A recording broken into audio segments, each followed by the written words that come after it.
So today we will start third lecture of reproduction in organism. Yes, today we will study modes of asexual reproduction. Right?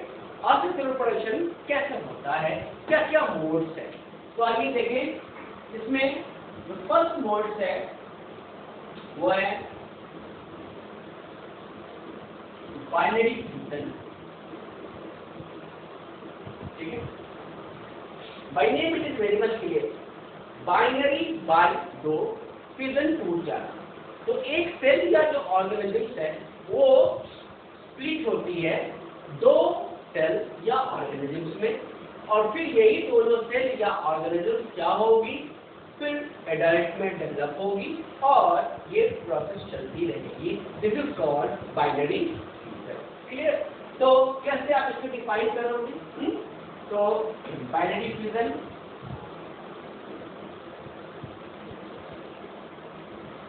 And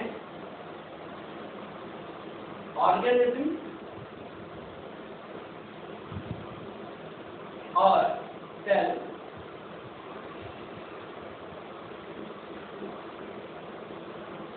divides into two equal halves and grow into adult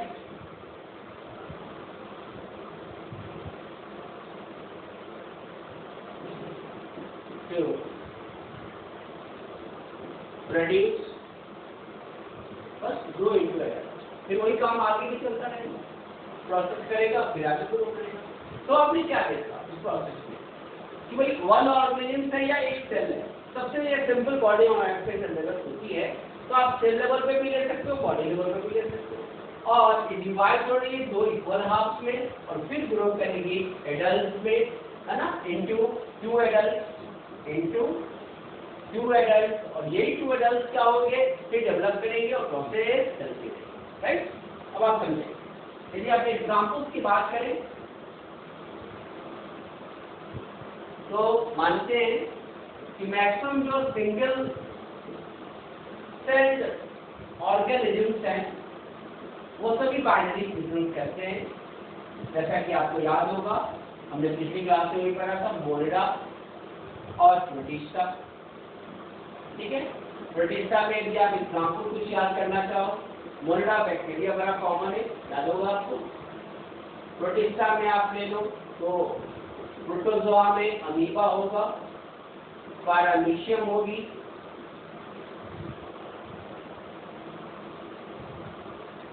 Euglena होगा. These are the important examples under binary fusion. ठीक है, आइए अब इसके mechanism की बात करते हैं, ये होता कैसे है. यदि हम मैकेनिज्म की बात करें तो टोटल इसके अंतर्गत आप देखो तो तीन मैकेनिज्म होती है. सबसे पहले बोलते हैं इररेगुलर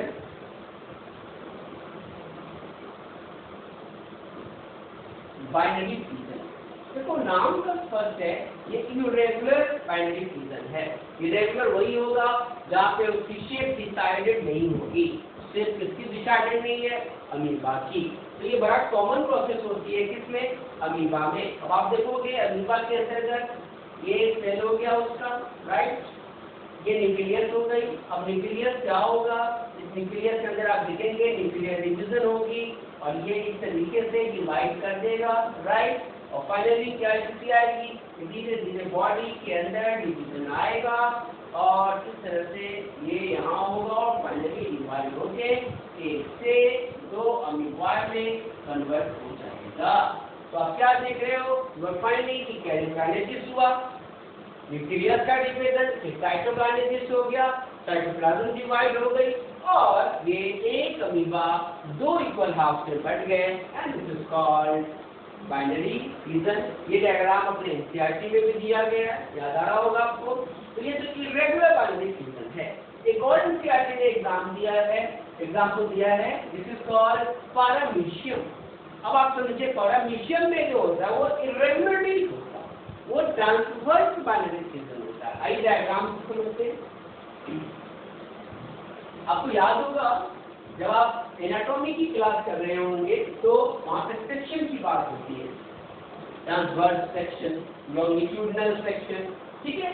ठीक उसी तरीके से यहाँ भी आप उसको समझ सकते हो। पहला तो इरेगुलर हो गया। जो सेकंड मेथड है this is called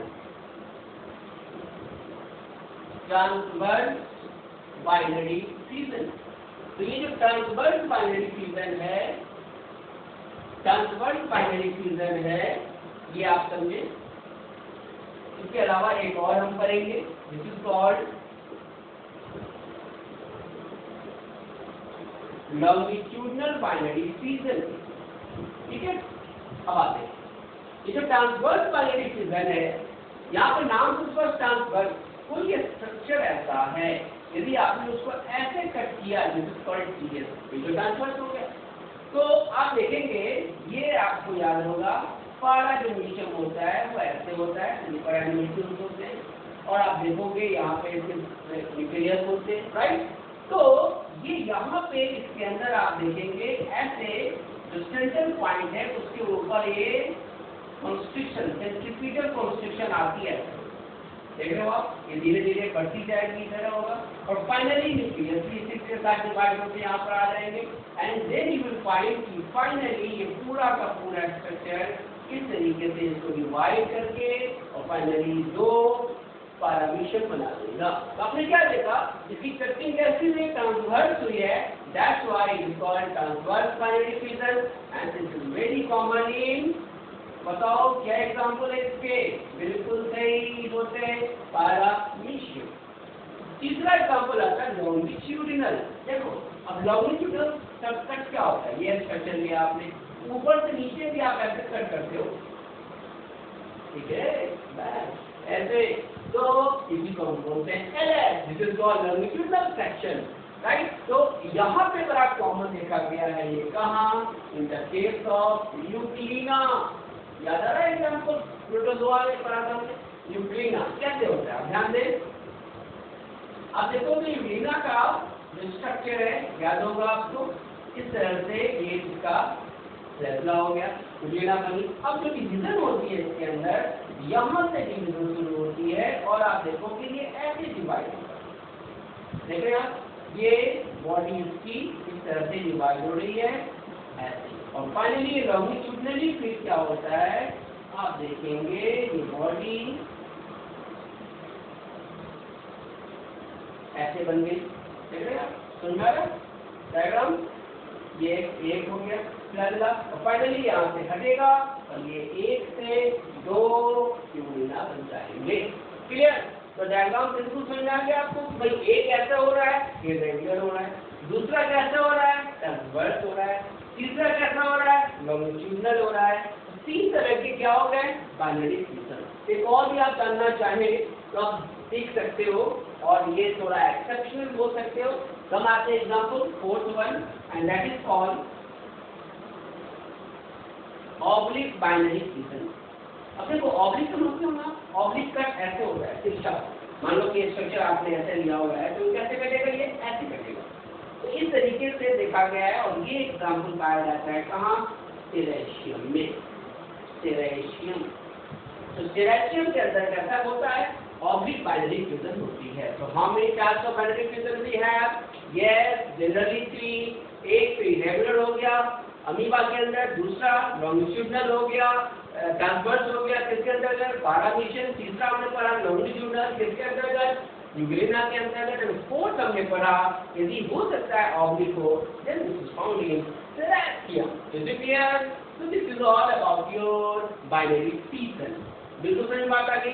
binary fusion और सेक्सुअल रिप्रोडक्शन है, और सेक्सुअल रिप्रोडक्शन जो होती है वो फेवरेबल कंडीशंस में होती है। तो बाइनरी फ्यूजन भी कब होगा, क्वेश्चन आ सकता है किस कंडीशन में ये होगा, तो ये फेवरेबल कंडीशन में होगा। फेवरेबल कंडीशन का क्या मतलब, फूड की कमी नहीं होगी, हैबिटेट सपोर्ट करेगा, इन्वायरमेंट सपोर्ट करेगा उस ऑर्गेनिज्म को, और डिवीजन।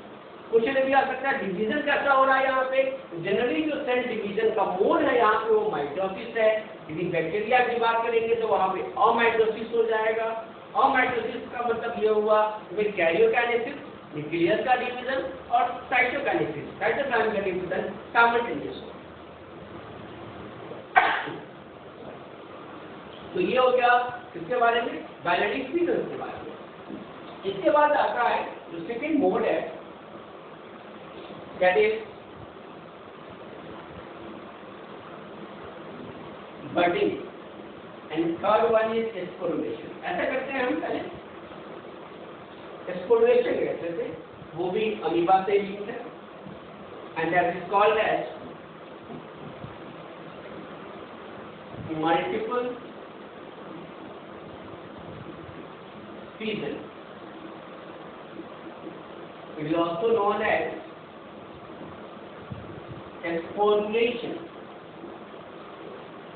ठीक है, मल्टीपल फिजन और स्पोरुलेशन।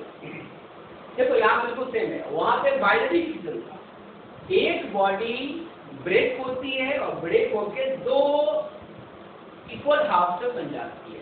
यहाँ पर क्या हो रहा है, एक बॉडी बहुत सारे बॉडी में वो फॉर्मेशन करने वाली है और ये थोड़ा अलग है। बाइनरी फ्यूजन में हो रहा था, फेवरेबल कंडीशन में हो रहा था, लेकिन ऐसा यहाँ नहीं है। यहाँ पे शुरू में अनफेवरेबल कंडीशन होती है, फिर जब फेवरेबल कंडीशन आती है तब जाकर फिर से मल्टीपल फ्यूजन कंप्लीट हो पाता है। लेकिन जो कॉज ऑफ मल्टीपल फ्यूजन है वो फेवरेबल कंडीशन नहीं है, अनफेवरेबल कंडीशन है। मतलब अनफेवरेबल कंडीशन जब होगी तभी जाके ये प्रोसेस होगा, राइट ना। तो आप समझे आप इसको। तो ये है क्या, how will you define it, कि भाई यहाँ पर क्या है, एन ऑर्गेनिज्म और cell forms several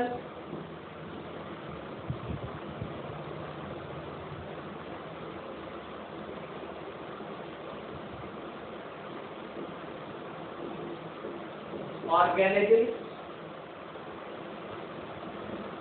of itself। अपने जैसा वो several organisms बना रहा है under unfavorable conditions। ये कब हो रही है बात, जब ये unfavorable conditions होगी। वहां पर क्या हो रहा था, एक ही बॉडी बन रही थी, दो बॉडी बन रही थी एक बॉडी से। यहाँ पर एक बॉडी से मल्टीपल बॉडीज बनेंगी, सेवरल ऑर्गेनिम्स बनेंगे उसके, राइट ना। तो ये जो सेवरल ऑर्गेनिम्स बनेंगे ये माइन्यूट ऑर्गेनिम्स होंगे, छोटे छोटे ऑर्गेनिम्स होंगे उसी के। और यही छोटे छोटे ऑर्गेनिम्स का बनना जो होगा वो स्पोर के थ्रू होगा। और ये माइन्यूट ऑर्गेनिज्म जो स्पोर बनाते हैं इसी का नाम होता है स्यूडोपोडियोस्पोर।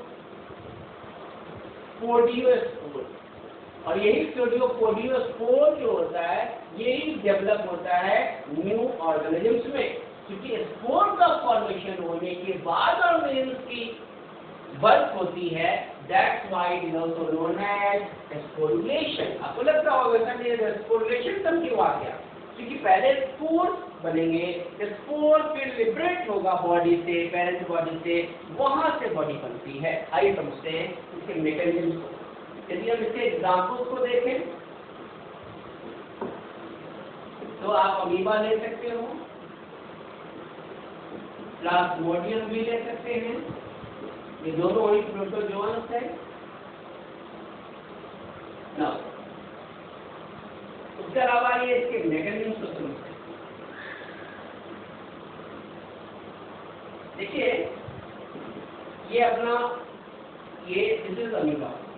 अब क्या हुआ समझे आप, अमीबा को जैसे ही क्या मिला, अनफेवरेबल कंडीशन, कंडीशन फेवर नहीं कर रही है, अनफेवरेबल कंडीशन मिला उसको। क्लियर, जैसे ही अनफेवरेबल कंडीशन मिला अमीबा में जो मोटाइल ऑर्गन है स्यूडोपोडिया, उस स्यूडोपोडिया को उन्होंने विड्रॉ कर दिया, हटा लिया।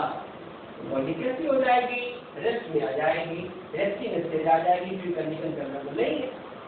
और आप देखेंगे न्यूक्लियस यहाँ पर रुका हुआ है, राइट। फिर जब फेवरेबल कंडीशन आने लगता है तो आप देखेंगे कि जो न्यूक्लियस है ये बहुत सारे न्यूक्लियाई बनाने लगते हैं, और ये जो अपने को प्रोटेक्ट करना चाहेगा, बाहर कंडीशन फेवरेबल नहीं है तो ये थिक वॉल से गिर जाएगा। भाई देखो कोरोना है, अब बाहर नहीं जा रहे हो, वर्क फ्रॉम होम, मैं भी आपको वर्क फ्रॉम होम पढ़ा रहा हूँ, बाहर मुझे डर लग रहा है, कंडीशन कैसी है, अनफेवरेबल है। वैसे ही अमीबा की लिए कंडीशन कैसी है, अनफेवरेबल, सारा काम हो रहा है फ्रॉम वर्क फ्रॉम होम, वो अपने घर के अंदर बंद हो चुका है। और ये जो आप देख रहे हो, this is thick wall structure, thick wall structure. और यही जो थिक वॉल स्ट्रक्चर है इसे हम बोलते हैं सिस्ट। क्या बोलते हैं? सिस्ट। बस मानी। तो अमीबा का सिस्ट के अंदर बंद हो जाना, ध्यान दे मैंने क्या बोला, अमीबा का सिस्ट के अंदर बंद हो जाना, इस सिस्ट के अंदर जो बंद हो गया अमीबा, इस सिस्ट के अंदर जो बंद हुआ, दिस प्रोसेस इज कॉल्ड, इस प्रोसेस को क्या बोलते हैं? सिस्ट के अंदर बंद हो जाना, इसे बोलते हैं इनसिस्टेशन। सिस्ट के अंदर बंद हो गया, दिस इज कॉल्ड इनसिस्टेशन। अब क्या होगा, मैंने बताया बहुत सारे न्यूक्लियाई बन गए, सभी न्यूक्लियाई चारों तरफ से साइटोप्लाज्म से घिर जाएंगे और आप देखोगे इसके अंदर स्पोर्स बहुत सारे बन जाएगी। अब ये सभी स्पोर्स जो बने हैं, these spores are called क्या, अभी मैंने बताया स्यूडोपोडियोस्पोर्स, और यही स्यूडोपोडियोस्पोर्स माइन्यूट अमीबा है। अभी अमीबा के छोटे फॉर्म में आप इसको बोल सकते हो। बाहर में ये अनफेवरेबल कंडीशन, एकांत सिस्ट बना हुआ था, जो वॉल था, लेकिन अब सोचो अंदर प्रेशर बढ़ता जा रहा है। क्यों? ये जो स्पोर्स बड़े होते जा रहे हैं, जब स्पोर्स बड़े होते जाएंगे इस वॉल के ऊपर एक प्रेशर पड़ेगा और ये वॉल टूट जाएगा, ब्रस्ट कर जाएगा। जब ये वॉल बर्स्ट कर जाएगा तो स्थिति कैसी होगी, आप ध्यान दें, आप देखेंगे पूरा का पूरा जो वॉल है ये बर्स्ट हो गया, और जो बीच अंदर जो अमीबा थी, स्मॉल अमीबा जो स्यूडोपोडियोस्पोर्स था, ये सब अब क्या होंगे, वो बाहर निकलने लगेंगे, सिस्ट के बाहर निकलेंगे, राइट। इस तरीके से अमीबा एक नहीं बहुत सारी कॉपी बनेगी और सभी इसमें एडल्ट में डेवलप हो जाएंगे। तो सिस्ट से बाहर आना ये भी एक मैकेनिज्म है, and that mechanism is called एक्ससिस्टेशन।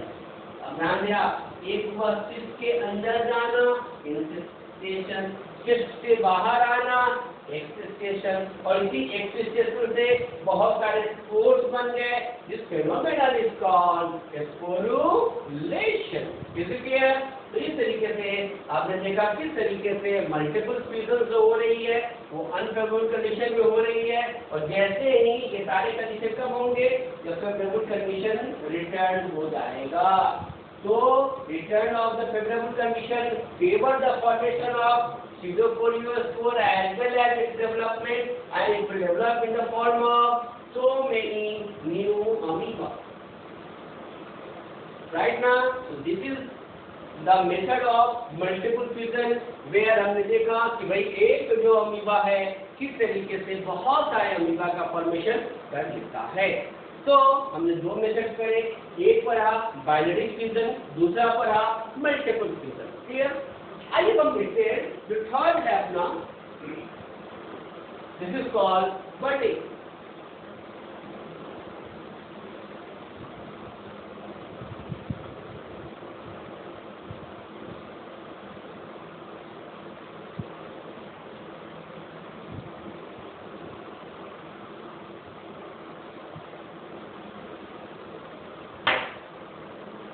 budding. So third method is budding. देखो भाई मेन क्लियर है, ये बर्ड है, मेन बर्ड का फॉर्म होना, this is called budding. Bird होता क्या है? ये एन आउटग्रोथ है, बाहरी उभार है, प्रोजेक्शंस है, एन आउटग्रोथ और projection on the parent body, किसी को आप क्या बोलते हो, बर्ड। अब क्या होता है, ये अटैच होता है, अटैच टू द बॉडी, ये बॉडी से भी अटैच है। लेकिन अभी क्या हुआ, जैसे ही ये थोड़ा ग्रो होगा, फाइनली क्या होगा, ये ग्रो होगा बॉडी में, मैच्योर होगा and detach from the body. अब जो पेरेंट बॉडी है वहां से वो डिटैच हो जाएगी, ठीक है ना, और फिर वो एडल्ट फॉर्म होके डेवलप करेगी। अब ये जो बर्ड्स है, ये आप ध्यान दो, इसकी जो बर्डिंग, इसी मेथड को क्या कहा, बर्डिंग। अब आप बर्डिंग की बात करते हो तो ये बर्डिंग भी अपने एनसीईआरटी में कितनी बार क्वेश्चन आया है, दो तरह की होंगी। एक को हम बोलते हैं एक्सटर्नल बर्डिंग। इनफैक्ट यही एक्सटर्नल जो बर्डिंग है, किसी को आप बर्डिंग के रूप में समझते हो। एक्सटर्नल यानी कहाँ सा होगा, बॉडी सरफेस से बाहर प्रेजेंट होगा। अब आप देखो, ये वेरी कॉमन है हाइड्रा में और इसमें, क्या रहा आपको, इसमें भी आपने करा था। और देखो आपने एनसीईआरटी में डायग्राम में दिया है, ये आपका हाइड्रा हो गया, ठीक है ना, हाइड्रा हो गया, टेंटिकल्स हो गए, ठीक है। अब ध्यान दो, यहाँ पे आप देखोगे इस पे इस तरीके से बॉडी बनी ऐसी, and this is called bird. अब ये बर्ड कैसा है, बाहर के सरफेस पे निकला, that's why called external bird.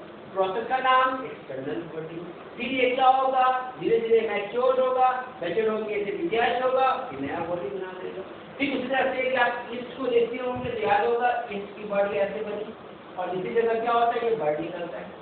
जब बर्ड निकलेगा, ये इसका न्यूक्लियस है, यहाँ बर्ड बना, जब बर्ड बन गया तो this is called external bird. और यही एक्सटर्नल बर्ड फिर क्या होगा, ग्रो करेगा, उसको बोलते हैं यूनिपोलर, एक पोल पे होगा, मल्टीपोलर ज्यादा पोल पे होगा। कभी कभी ऐसा होता है, मल्टीपोलर बर्डिंग होती है जो दिखने लगता है किसके जैसा, अस्परजिलस की तरह, राइट ना। तो वो जो प्रोसेस होता है उसको बोलते हैं मेडुला, पढ़ेंगे एंजाइम में, तो मेडुला स्टेज उसको बोला जाता है। उस प्रोसेस को हम लोग ये टोरुला स्टेज, उस मैकेनिज्म को टोरुलेशन भी कहते हैं हम, टोरुला स्टेज मैकेनिज्म टोरुलेशन। तो इस लाइट बर्डिंग बोलते हैं उसको, एंजाइम के लिए यूज करते हैं हम लोग। ऐसा लगता है जैसे उसकी माइसीलियम बन गई हो, लेकिन जो माइसीलियम होती है वो फॉल्स कॉलोनी होती है, उसको स्यूडो माइसीलियम बोलते हैं, राइट ना।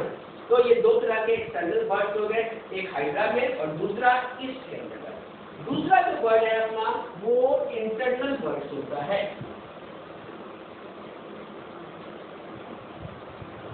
तो जो इंटरनल बर्ड है,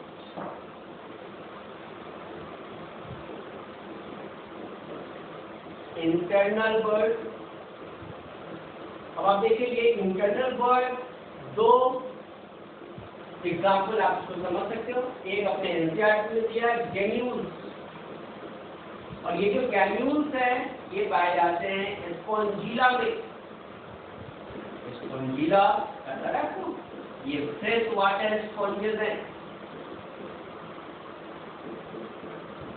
ठीक है ना, फ्रेश वाटर स्पॉन्जेस।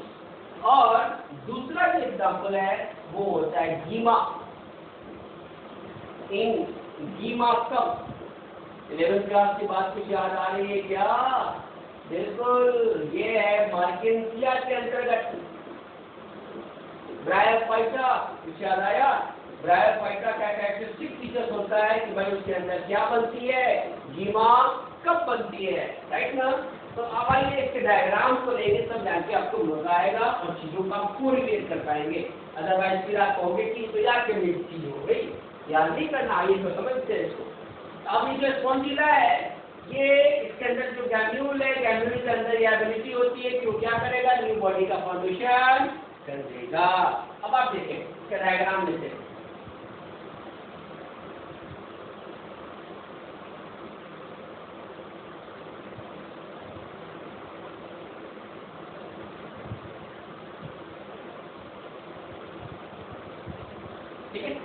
अब देखो ये इस तरह से स्पॉन्जिला आपको दिखता है, इसके अंदर जो होते हैं ये भरे होते हैं बहुत सारे आर्कियोसिस, ये हो गए आर्कियोसाइट, ये हाईली पोटेंशियल सेल्स होते हैं। ये जो ओपनिंग आप देख रहे हो इसको बोलते हैं माइक्रोफाइल, ठीक है। ये जो स्ट्रक्चर है आपका ये आउटर मेम्ब्रेन हो गया। ये जो स्ट्रक्चर आप देख रहे हो this is your inner membrane, इसके अंदर ये जो पोटेंशियल सेल्स हैं आर्कियोसाइट्स हैं, और ये हो गया क्या माइक्रोफाइल। होल जो स्ट्रक्चर है इसके ऊपर आप देखोगे ऐसे ऐसे आप मोनोएक्सियल जो होते हैं ऐसा ऐसा आपको दिखाई देगा, ये चैप्टर में दिया हुआ है आपको देखोगे, इसको बोलते हैं मोनोएक्सियल स्पिक्यूल। ये स्पिक्यूल से प्रोटेक्टिव स्ट्रक्चर होता है, डिटेक्ट करता है प्रेडेटर्स को, और ये एक ही एक्सिस के अराउंड होता है, इसलिए इसको मोनोएक्सियल स्पिक्यूल के नाम से जानते हैं। So this is the structure of gemmule. ये गैन्यूल जो होती है ये सिसाइल होती है और वो एक ही जगह बनी होती है, तो एक और दूसरी कॉलोनी बन जाएगी। एक गैन्यूल कभी कभी क्या होता है यही विश्वासन में चलता रहेगा और एक स्थान से दूसरा बन जाता है, तो फिर कॉलोनी भी बढ़ती जाती है, right. This is in spongilla gemmule. दूसरा आता है जीमार्क का। अब देखो याद करो, आपने इसके डायग्राम बने होंगे, याद होगा आपको, भाई ये इस तरीके से इसका बनता है ये, और आप देखेंगे यहाँ पर ऐसे जीमार्कर दिखाई देता है। अब इस जीमार्कर को कटिंग करके आप देखोगे तो आपको ऐसे दिखाई देगा, देख रहे हैं? ये इस तरह से कप लाइक स्ट्रक्चर दिखता है, और इसी कप लाइक स्ट्रक्चर में इस तरह से स्ट्रक्चर है, और ये जो चैम्बर दिख रहा है दिस इज कॉल्ड जीमा, और ये जो वाइबल स्ट्रक्चर है दिस इज कॉल्ड जीमा। तो ये जीमा भी क्या है, ये अंदर bird present within the body, that's why it is internal bird. Hydrologist में क्या था, bird present on the surface of body, that's why it was external bird. दो तरह के बर्ड हो गए, एक्सटर्नल बर्ड से एक्सटर्नल बर्डिंग, इंटरनल बर्ड से इंटरनल बर्डिंग। अब क्या होगा, यही जो जीमा है ये मल्टी सेलुलर है, हाईली पिगमेंटेड स्ट्रक्चर है, और ये जब टूटेगा तो ये स्ट्रक्चर आप देखें ये ऐसा स्ट्रक्चर होता है, एट शेप स्ट्रक्चर होता है, और यहीं से टूट के एक बॉडी इधर से बनेगी, एक बॉडी इधर से बनेगी, तो एक बॉडी कितने हो गए, दो। इसका मतलब एक जीमा से पूछा जाएगा कितने बॉडी बन सकते हैं, दो बॉडी बनेंगे। तो क्वेश्चन आ सकता है, बताओ आपके पास 10 जीमा दिए हुए हैं तो कितने बॉडी बनेंगे, 20 बनेंगे, राइट। तो इस तरीके से दो तरह के बर्ड्स हो गए, एक हो गया एक्सटर्नल बर्ड और दूसरा क्या हो गया, इंटरनल बर्ड। तो in this way we studied about binary fusion, we studied multiple fusion, उसके बाद हमने देखा बडिंग। इसके बाद एक आता है फ्रेगमेंटेशन। फ्रेगमेंटेशन बहुत कॉमन टर्मिनोलॉजी है, आपने एल्गी और फ्रेजाइन में खूब सुना, ब्रायोफाइट्स में भी देखा आपने, राइट ना। तो ऑरेलिया में नाम सुना ना, ऑरेलिया का आपने, हाँ बियोलॉजी में पढ़ा होगा इनवर्टिब्रेट्स में। ऑरेलिया के अंदर जब ये होता है तो इसको स्ट्रोबिलेशन करते हैं, और हायर जो हमारे जो सिंपल ऑर्गेनाइजेशन है जो हम पढ़ते हैं उसके अंतर्गत इसे क्या बोलते हैं, फ्रेगमेंटेशन। तो फोर्थ जो अपने पास है type, this is called fragmentation, स्ट्रोबिलेशन।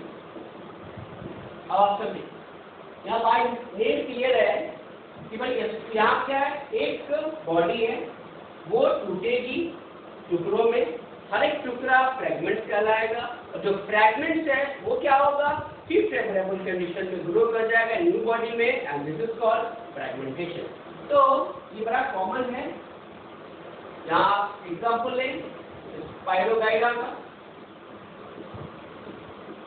नहीं अब देखो ये इसकी पिरामिडल स्ट्रक्चर होगी यहाँ पे, क्लियर, ये स्पाइरल इसके अब ये यहाँ से क्या होगा, ये टूटा, अब क्या होगा, फाइनली टूट के मान लो एक या दो पार्ट में टूट जाएंगे, फिर ये क्या होगा, फिर से ये न्यू बॉडी में डेवलप हो जाएंगे। तो हर एक बॉडी सेवरल फ्रैगमेंट्स में टूटा, ये सभी फ्रैगमेंट्स हैं, और हर फ्रेगमेंट फेवरेबल कंडीशन में फिर से नई बॉडी बना देगी। This process is called fragmentation, right. तो ये प्रोसेस स्पाइरल डायग्राम में है, राइट ना। बहुत सारे एंजाइम में भी आप देख सकते हो, राइट। इसके अलावा आप देखें एनिमल के केस में मैंने बताया ऑरिलिया। ऑरिलिया में जो वर्ड यूज करते हैं वो यूज करते हैं एस्ट्रोबिलेशन। ऑरिलिया में आप देखेंगे इसका डायग्राम जो है वो इस तरीके से डिस्कस होता है। आप ये पे चेक करेंगे तो ज़्यादा सुंदर दिखाई देगा, राइट। ये किस तरीके से बॉडी में दिखाई देती है ना। हर एक फ्रैगमेंट यहाँ से टूटता जाएगा, अलग होगा, टूटे जाएगा, अलग होगा, टूटेगा, अलग होगा। और this is not type of fragmentation but strobilus बनना, that's why called strobilation and this is very common in aurelia. It common term है एस्ट्रोबिलेशन या fragmentation. So this is all about the method of asexual reproduction. लेकिन आइए इसके अंतर्गत एक और देखें स्पेशल असेक्सुअल ऑर्गन कौन कौन से हैं। इसी के साथ ये टॉपिक अपना समाप्त होगा। तो स्पेशल असेक्सुअल ऑर्गन,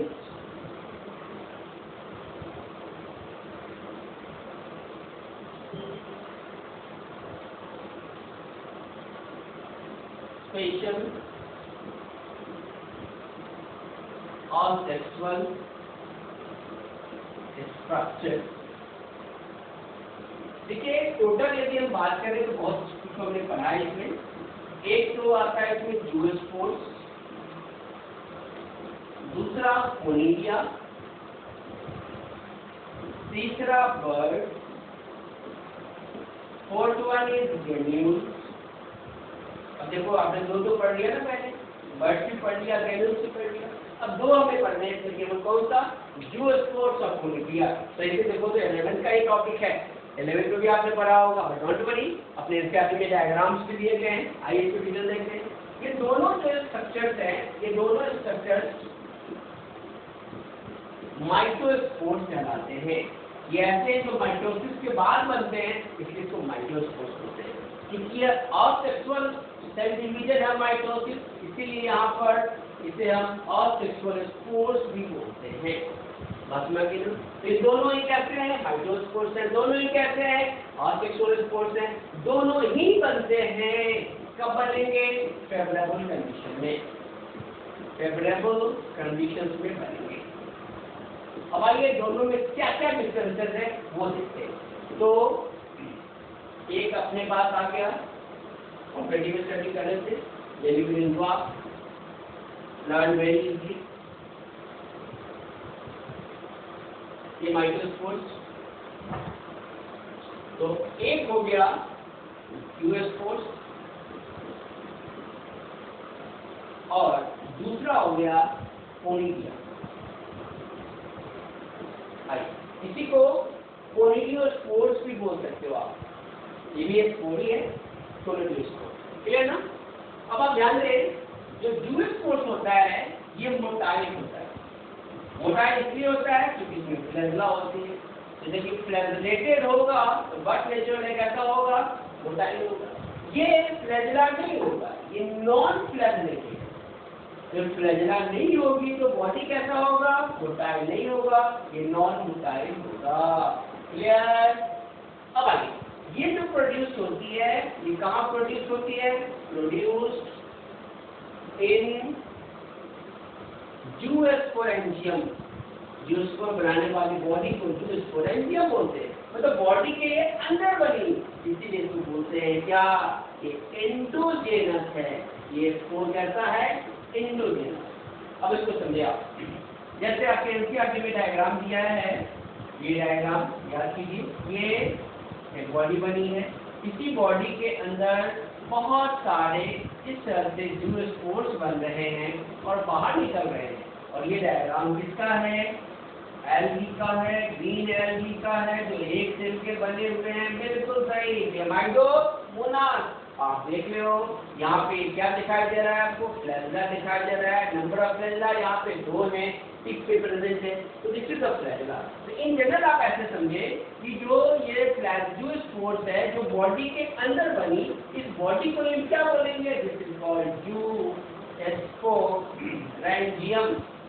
इसका मतलब ये बॉडी यूजफुल बना कहाँ, बॉडी के अंदर, that's why it is called endogenal, right. लेकिन जब आप बात करोगे कोलिडिया की, तो कोलिडिया के अंदर स्पेशल स्ट्रक्चर्स आप देख सकते हो। कोलिडिया में क्या होता है, कोलिडिया के अंदर आप देखो इसके स्ट्रक्चर्स को, तो बड़ा इंपॉर्टेंट है आप जानना कि भाई बोलते हैं क्या कि प्रोड्यूस्ड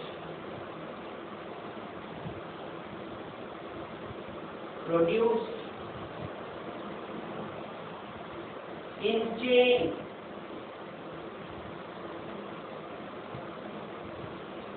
basically कहाँ, at the tip of stigmata of conidiophore। घबराने की जरूरत नहीं है, डायग्राम से सारी चीजें क्लियर हो जाएगी आपको। समझिए क्या कहा, कहाँ प्रोड्यूस हो रहा है, एट द टिप, अंदर नहीं बाहर। इसका मतलब ये जो अंदर प्रोड्यूस हुआ इसे कैसा हो गया, इंडोजेनस, ये बॉडी के बाहर प्रोड्यूस होगा, तो हम इसको क्या बोलेंगे, इसको बोलेंगे एक्सोजेनस। क्लियर, डायग्राम से ये देखिए, सपोज कीजिए ये इसकी माइसीलियम थी, अब यही माइसीलियम ऊपर ये ग्रो हो गया, तो ये जो स्ट्रक्चर आप देख रहे हैं दिस इज कॉल्ड कोनिडियोफोर,